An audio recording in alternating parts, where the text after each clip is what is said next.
saying coronavirus is, quote, a killer. So the president knows that. He knows it's a killer. It's airborne, in his words. And still, he's holding events like these tonight in Phoenix. And last night at a massive rally in Henderson, Nevada, virtually the only masks were on the people on camera behind him. The rest went without, jammed together for hours, shouting and screaming.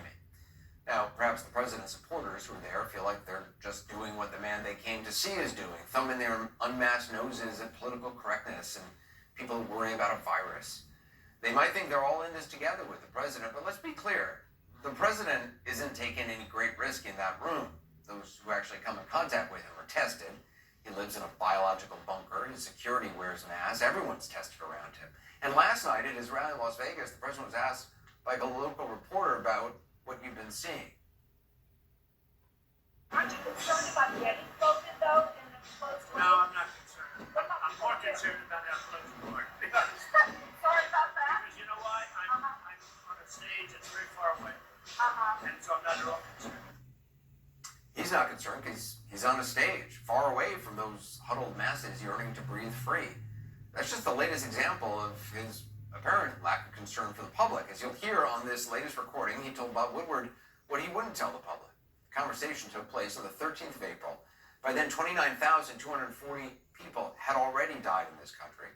This recording follows the one we heard on Friday from the 7th of February, when only 11 were dead, in which the president also told Woodward how deadly and contagious COVID was.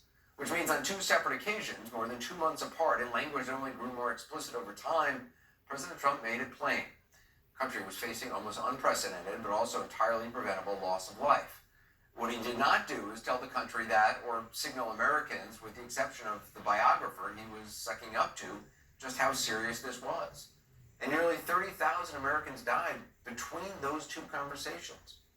As he was privately calling the virus a killer, here's what he was saying that very same week. We're very close to completing a plan to open our country, hopefully even ahead of schedule. Had the WHO done its job to get medical experts into China to objectively assess the situation on the ground and to call out China's lack of transparency, the outbreak could have been contained at its source with very little death. We have beautiful pieces, beautiful states with capable governors. They know when it's time to open. We have to get our sports back. I'm tired of watching baseball games that are 14 years old. Many of them are going to be starting without the fans, so it'll be made for